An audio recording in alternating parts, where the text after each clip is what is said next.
আজি আমি স্টাर्ट কৰিব গৈ আছো সৰি এডভান্স ম্যাথছ নহয় তো জেনাৰেল ম্যাথছ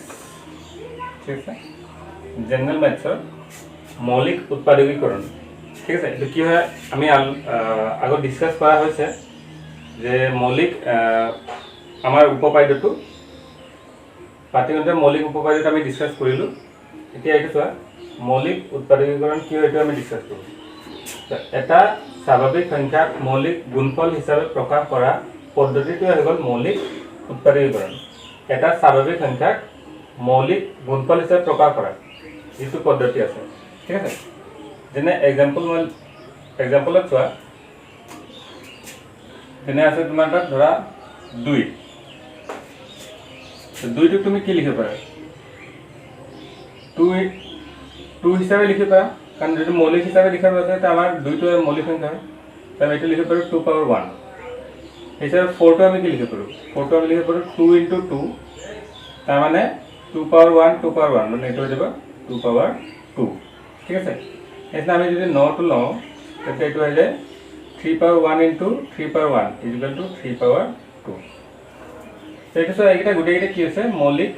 গুণফল হিচাপে প্ৰকাশ হৈ আছে মানে আমি 18 টো যদি লও 18 টো আমি লিখিব পাৰো 2 পূৰণ 3 পূৰণ 3 ঠিক আছে এটো হৈ যাব 2 ঘাত 1 আৰু 3 ঘাত 2 ঠিক আছে তো এটো হৈ গল ইয়াৰ মৌলিক উৎপাদকীকৰণ যত অনলি উৎপাদকত তোমাৰ মৌলিক সংখ্যা থাকিব ঠিক আছে ওকে তো এটো হৈ গল মৌলিক উৎপাদকীকৰণ তে তুমি চোৱা ইয়া আমি কি কামত ব্যৱহাৰ কৰিব পাৰো ঠিক আছে মৌলিক উৎপাদক আমি কত ব্যৱহাৰ কৰিব পাৰো তো মৌলিক উৎপাদক আমি ব্যৱহাৰ কৰিম গহাগু আৰু লহাগু নিৰ্ণয় কৰিবলৈ ঠিক আছে কেনেকৈ ব্যৱহাৰ কৰিম হেতু চোৱা তো গহাগু কি হয় প্ৰথমতে বুজিলা সংখ্যা দুটা থকা প্ৰতিটো সাধাৰণ মৌলিক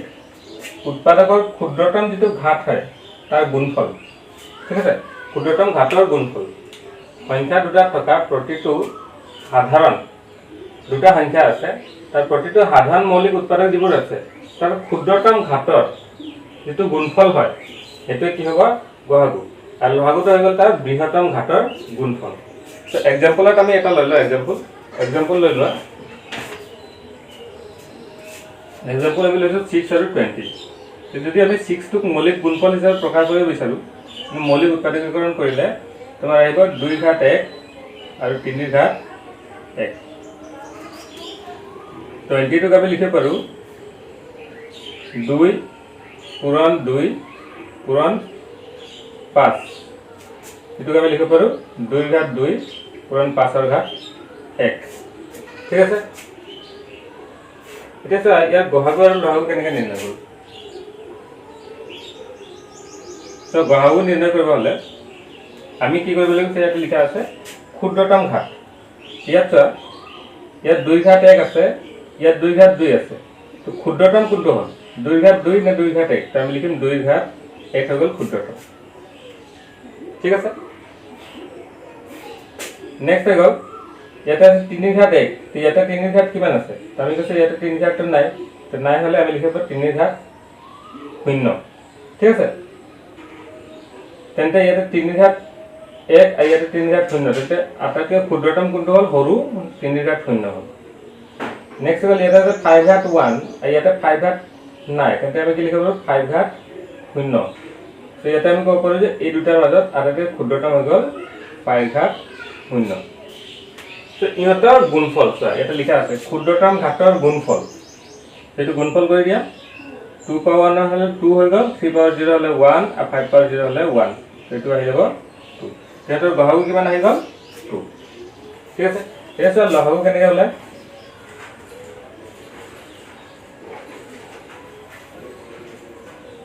ঠিক আছে লহাগু লবলে তুমি উচ্চতম ঘাতটো লব লাগিব সো এটা 2 ঘাত 1 আছে ইয়াত 2 ঘাত 2 আছে তো আমি লম 2 ঘাত 2 মিন্স এটা বৃহত্তম ঘাতটো তাৰপিছত এটা চোৱা 3 ঘাত 1 আছে ইয়াতে 3 ঘাত 0 আছে তো 3 ঘাত 1 টো লম ইয়াতে 5 ঘাত 1 আৰু ইয়াতে 5 ঘাত 0 তেন্তে আমি লিখম 5 ৰ ঘাত 1 এটো পূৰণ কৰি দিয়া তো এটো হৈ গল 4 * 3 * 5 তো 4 5 গুণ 20 20 3 গুণ 60 ইয়াৰ লহাগু কিমান আহিব 60 তো প্ৰথমে তুমি কি কৰিব লাগিব চোৱা 6 আৰু 20 তুমি প্ৰথমে মৌলিক উৎপাদকবোৰ ওলাই ল'ব লাগিব আৰু তাৰপিছত দুইটাটো থকা যিকেইটা ডিষ্টিংক্ট নাম্বাৰ আছে ডিষ্টিংক্ট মানে বেলেগ বেলেগ যিকেইটা নাম্বাৰ আছে যেনেকৈ আমাৰ ইয়াতে আছে 2 3 আৰু 5 ঠিক আছে এটা 2 3 আৰু 5 আছে তিনিটাৰ প্ৰথমে গহগু ওলাবৰ কাৰণে আমি ক্ষুদ্ৰতম ঘাতটো ইয়াতে ৰেজ কৰিব লাগিব ক্ষুদ্ৰতম ঘাতটো আমি ল'ব লাগিব ঠিক আছে আৰু যদি লহাগু ল'ব আছে তেতিয়া বৃহত্তম ঘাতটো আমি ল'ব লাগিব এই প্ৰকাৰে আমি লহাগু আৰু গহাগু ওলাই ল'ব পাৰিম ঠিক আছে ওকে এইটো হৈ গ'ল নেক্সট ইয়াৰ এটা নোট আছে লম তো ইয়াতে মৌলিক উৎপাদকৰ গুণফল হিচাপে প্ৰকাশ কৰিব লাগিব আমাৰ নাম্বাৰ 1 কোৱেশ্চন আছে 140 ঠিক আছে তো 140 টো আমি মৌলিক গুণফল হিচাপে কেনেকৈ প্ৰকাশ কৰিব আমি লিখিব পাৰোঁ 2 * 70 ঠিক আছে বা এইটো তুমি আগত সৰু ক্লাছত শিকি আহিছা যেনে গহাগু ওলোৱা পদ্ধতিটো মৌলিক উৎপাদকীকৰণ পদ্ধতিটো শিকিছা এইটো কৰিলে হ'ল যেনেকৈ আমি 2 70 গুণ 2 35 গুণ আৰু 5 7 গুণ এইটো হিচাপত মই লিখিব গ'লে এইটো আহি যায় 2 পূৰণ 2 পূৰণ 5 পূৰণ 7 এইটো আমি লিখিব পাৰোঁ 2 স্কোয়াৰ * 5 * 5 সেইটো হৈ গ'ল কোৱেশ্চন নম্বৰ 1 আৰু 1 ঠিক আছে এতিয়া আমি নেক্সট লওঁ নাম্বাৰ 3 টো চোৱা 3825 আকৌ ইয়াত মৌলিক উৎপাদকীকৰণ কৰোঁ 3825 এইটো 5 দি গৈছে পিছপিনে 5 আছে 5 7 গুণ 35 3 থাকিলে 32 5 6 গুণ 30 5 5 গুণ আকৌ 5 দি গ'লে 5 গুণ 5 তাৰপিছত 2 থাকিল 26 5 5 গুণ 25 15 5 3 গুণ ঠিক আছে এইটো স্যার 3 দি গৈ আছে কাৰণ তিনিটা যোগফল কৰিলে আমি 9 হৈ আছে যেটো 3 পূৰণফলত আছে তো 3 5 গুণ 15 3 গুণ 3 ঠিক আছে এইটো আকৌ 3 দি গৈ আছে 3 গুণ 3 থাকিল 2 21 3 8 গুণ 21 এইটো আমি এনেকৈ লিখিব পাৰোঁ স্যার 5 5 * 5 * 3 * 3 * 17 এইটো আমি লিখিছোঁ 5 দুবাৰ 3 দুবাৰ আৰু 17 এবাৰ ঠিক আছে তাৰপিছত নাম্বাৰ 4 5005 এইটোক আমি লিখোঁ প্ৰথম ভাঙি লওঁ 5005 উৎপাদকীকৰণ কৰি লওঁ এইটো 5 হ'ল 5 * 5 0 0 5 * 5 এইটো 3 দি নাযায় 7 দি গৈ আছে নেকি স্যার আমি 7 দি কৰি চাওঁ 7 * 7 খুলিল 3 30 7 4 * 28 বিল 2 21 7 3 * 21 ঠিক আছে তো আকৌ এইটো কিহেৰে গৈ আছে 7 দি নাযাব এইটো 11 দি চাওঁ 11 * 11 থাকিল 3 33 11 3 * 33 এইটো আমি লিখিব পাৰোঁ 5 পূৰণ 7 পূৰণ 11 পূৰণ 13 ঠিক আছে ওকে নাম্বাৰ 5 টো স্যার 7429 তাহলে ভাঙো ঠিক আছে এইটা মুছে দিব বাবা এটা আছে 7429 7429 এটা স্যার কি হেড গৈ আছে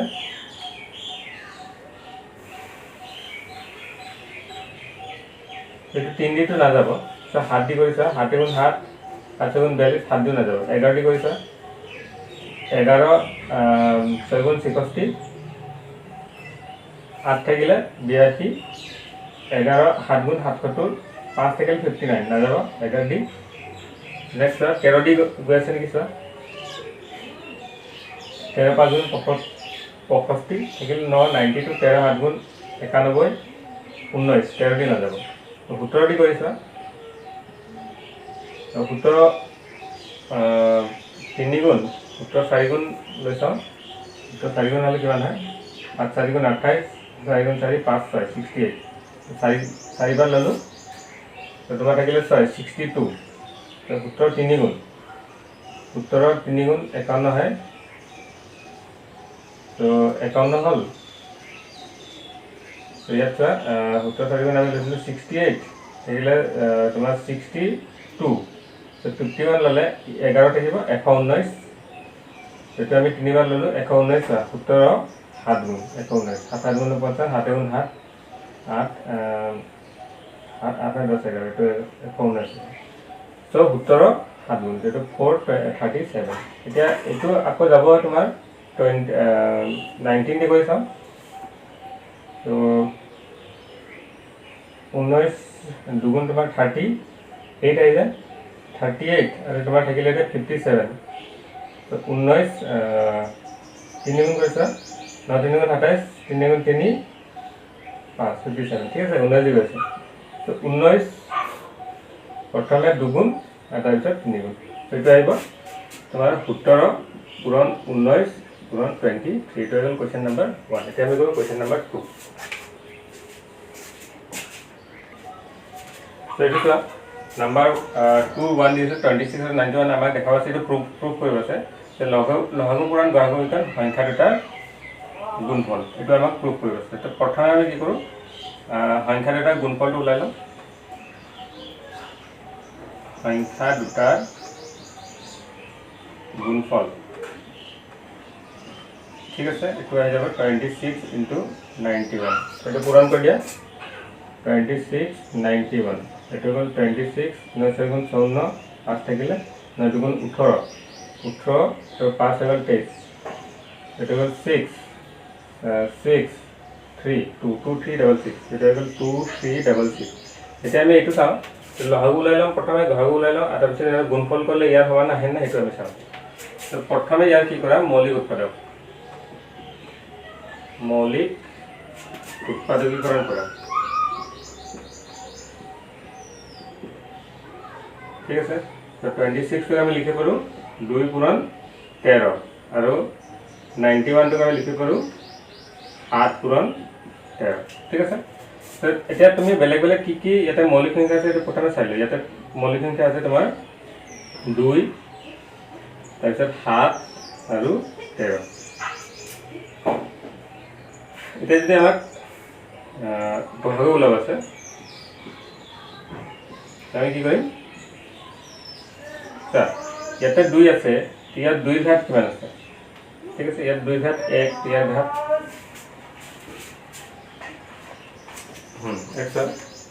ইয়াতে 2 ঘাত 1 আছে ইয়াতে আমি কম যে 2 ঘাত 0 আছে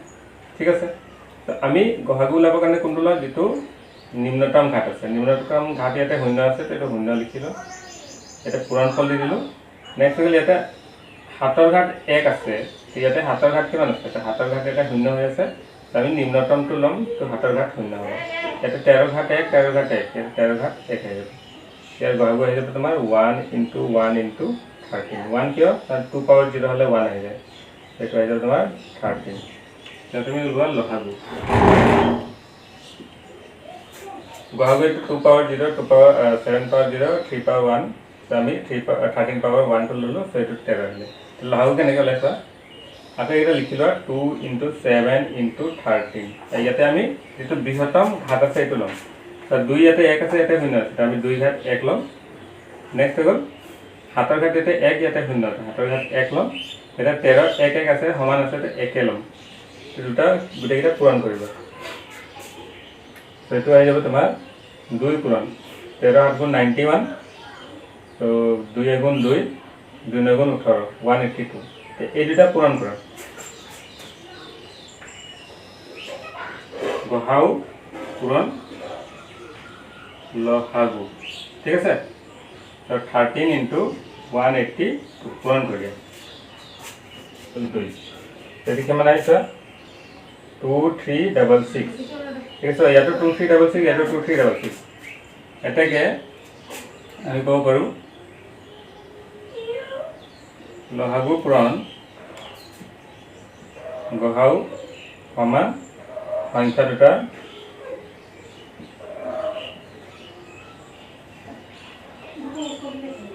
গুণফল সেইটো হৈ গ'ল কুৱেশ্যন নম্বৰ 2 এতিয়া আমি কৰোঁ question number 3 Okay friends, number 2 question চোৱা মৌলিক উৎপাদকীকৰণ পদ্ধতিৰে লঘু আৰু গড় নিৰ্ণয় কৰিব দিছে তো আমাৰ তাত সংখ্যাটো আছে 12 15 আৰু 21 তো কেনেকৈ ওলাই চোৱা প্ৰথমে মৌলিক উৎপাদকীকৰণ ইয়াত কৰি লোৱা তো 12টোক আমি লিখিব পাৰোঁ 2 × 2 × 3 যাক লিখিব পাৰোঁ 2² × 3 পাৱাৰ 1 ঠিক আছে 15টোক তুমি লিখিব পাৰা 3 × 5 মানে 3 power 1 আৰু 5 power 1 3 into 1 এটো ইয়াতে লিখি দিও 3 power 1 into 5 power 1 আৰু 21 টো আমি লিখিব পাৰো 3 into 7 যেটো আমি লিখিব পাৰো 3 power 1 into 7 power 1 এটা আমি ওলাব আছে গহাগু আৰু লহাগু তো প্ৰথমে গহাগুটো ওলাই যোৱা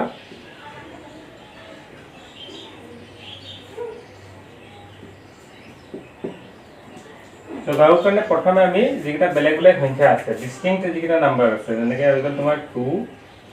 3 5 আৰু 7 এইটা লিখি লোৱা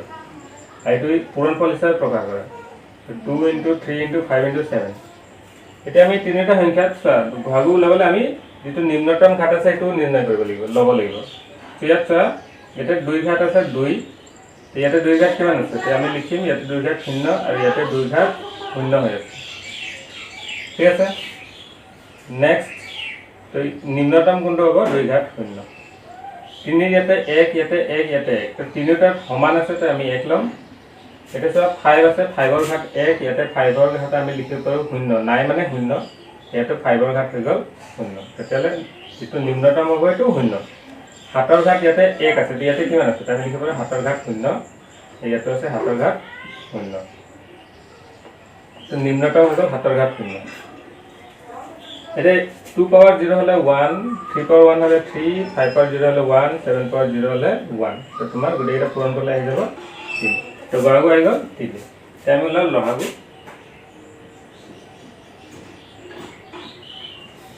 তো লহাগু কেনেকৈ নিৰ্ণয় কৰে স্যাৰ প্ৰথমে গুটেইটা সংখ্যাকেইটা লিখি লোৱা এটা স্যাৰ যেটো উচ্চতম ঘাত আছে এটো আমাক লব আছে তো 2 ইয়াতে 2 আছে ইয়াতে 0 আছে ইয়াতে 0 আছে তো উচ্চতম হৈ গ'ল 2 ইয়াতে 2 লৈ লম 3 ৰ ঘাত আছে 1 ইয়াতে 1 ইয়াতে 1 1 টো উচ্চতম হ'ব 5 ৰ ঘাত আছে 0 ইয়াতে 1 ইয়াতে 0 তো 1 টো আমি লম তাহলে 7 ৰ ঘাত 1 ইয়াতে 0 ইয়াতে 0 তো 1 টো লম এই গুটেইটা পূৰণ কৰি দিয়া তো হৈ যাব 4 into 3 into 5 into 7 তো এনেকৈ পূৰণ কৰা 4 5 গুণ হৈ গ'ল 20 ঠিক আছে আৰু 20 7 গুণ হৈ গ'ল 140 এতিয়া 140 3 গুণ তো 140 3 গুণ 0 8 4 গুণ 12 3 গুণ 3 420 তো এইটো হৈ গ'ল 420 এতিয়া গহাগু হৈ গ'ল 3 আৰু গহাগু হৈ গ'ল 420 ঠিক আছে তো বাকি দুটা আছে এটো তোমালোকে কৰিবা এটো ইজি আছে বেছি হাৰ্ড নাই যেটো ডাঙৰ আছে এটোকে কৰাই দিলো সৰুকিটা তোমালোকে নিজে কৰিবা ঠিক আছে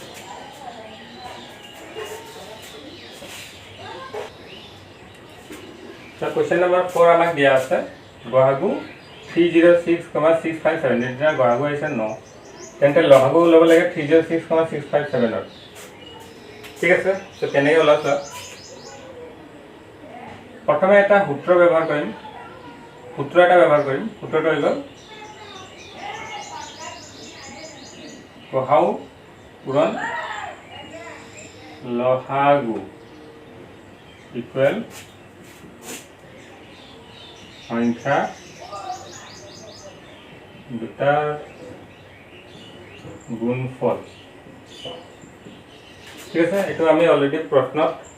ডিসকাস কৰি লৈছো স্যার গহাগু দি আছে 9 লহাগু আমাক ওলাব লাগে এটা সংখ্যা দুটা গুণফল কৰি দিয়ে এটা হ'ল 306 আৰু 657 আমাক লহাগু ওলাব আছে equal to 306 into 657 22338 ঠিক আছে এটা হৈ গ'ল কোৱেশ্চন নম্বৰ 4 তেছুৱা কোনো স্বাভাৱিক সংখ্যা n ৰ ক্ষেত্ৰত 6 n ৰ সংখ্যাটো 0 ৰে শেষ হ'ব নাই তো আমাক ওলাব তো কোনো সংখ্যা এ সলিউশন চোৱা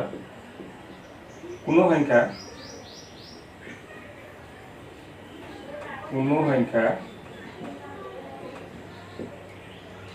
0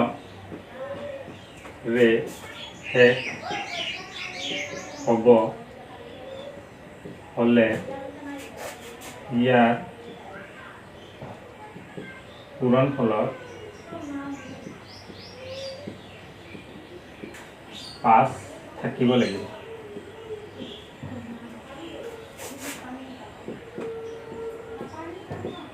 ইনটু 6n ক্ষেত্ৰত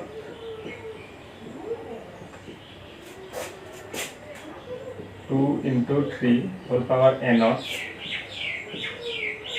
5 পোৱা নাযায়। এতেকে 6n সংখ্যাটো শূন্যৰে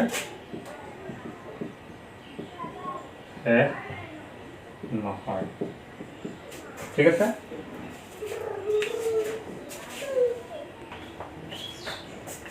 এটা প্ৰশ্ন উঠিছে 7 into 11 into 13 plus 13 আৰু 7 into 6 into 5 into 4 into 3 into 2 into 1 plus 5 সংখ্যা এটা কিয় যৌগিক? তো যৌগিক সংখ্যাৰ বিষয়ে আমি শিকিছিলো যে যিবোৰ সংখ্যা যৌগিক হয় সিহঁত মৌলিক সংখ্যাৰ গুণফল হিচাপে থাকে। যদি আমি এইটো মৌলিক সংখ্যাৰ গুণফল হিচাপে প্ৰকাশ কৰিব পাৰোঁ তেন্তে এইটো কি হৈ যাব? যৌগিক সংখ্যা হৈ যাব। আমি লিখিম 7 into 11 into 13 এটা কমন লৈ লৈ থাকিব 1 plus 1 এটো হ'ল 7 into 11 into 13 এটো 1 plus 1 হল হৈ যায় 2 তাহলে 7 মৌলিক 11 মৌলিক 13 মৌলিক 2 মৌলিক গোটেইটা মৌলিক তাৰ মানে এই সংখ্যাটো মৌলিকৰ গুণফল হিচাপে আছে সেইকাৰণে ই যৌগিক। ঠিক আছে, যেহেতু মৌলিক সংখ্যাৰ গুণফল হিচাপে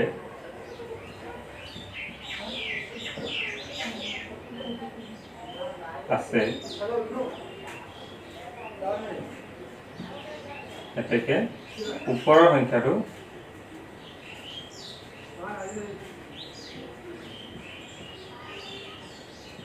যৌগিক। এটো কেনেকৈ কৰোঁ চা 7 into 6 into 5 into 4 into 3 into 2 into 1 plus 5 আছে। এটুকু আমি লিখিব পাৰোঁ 7 into 6 into 5 এটা 5 টো ইয়াৰ পৰা মুছি দিলোঁ 4 into 3 into 2 into 1 into 5 plus 5 এটা এনেকৈ লিখিব পাৰোঁ। ঠিক আছে, তুমি এইটো 6 লিখিব পাৰা 1 plus 5 হলে 6 হৈ যায় 6 হিচাপে লিখিব পাৰা। ইয়াৰ পৰা 1 টো মই মুছি দিলোঁ 5 into এইটো হৈ গ'ল 5 plus 1 হলে 6 আহি যায়। তো 7 into 6 টো আমি লিখিব পাৰোঁ 2 into 3 4 টো লিখিব পাৰোঁ 2 into 2 into 3 into 2 into 5 into 6 টো আমি লিখিব পাৰোঁ 2 into 3। তো গোটেইকেইটা কি হ'ল মৌলিক সংখ্যাৰ গুণফল আছে সেইকাৰণে এইটো কি হৈ যাব এতেকে ই যৌগিক সংখ্যা।